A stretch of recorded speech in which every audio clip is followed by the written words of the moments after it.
જેમ મિલિટરીને ટ્રેનિંગ આપીને સરહદમાં જે સેના છે ને, હજારો વર્ષો પહેલા જયારે ધર્મનું યુદ્ધ થયું હતું, સૈન્ય ખલાસ થઈ ગયું હતું, મરવા વાળા મલક થઈ ગયા, મારવા વાળા મલક થઈ ગયા, કોઈ ધર્મની રક્ષા કરવા માટે કોઈ નહોતું. ત્યારે સંન્યાસ સાધુ પરંપરાએ હથિયાર ઉપાડ્યા હતા ધર્મના રક્ષા કાજે. આજે જે અમારી શાહી થાય છે, રવેડી ઉતરે છે મહાશિવરાત્રીમાં, કુંભના મેળામાં શાહી ઉતરે છે, અમે પૂરા હથિયારોથી રમીએ છીએ. કોઈ તલવારબાજી કરતા હોય, કોઈ લઠબાજી કરતા હોય. આ અમારી તાલીમ છે.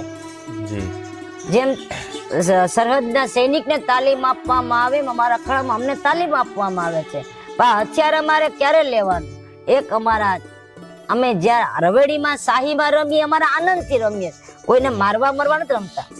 પણ કદાચ ધર્મ ખાતર છે ને ઉપાડવું પડે તો એક હાથ મેં માલા ને એક હાથ મેં ભાલા. વાહ વાહ.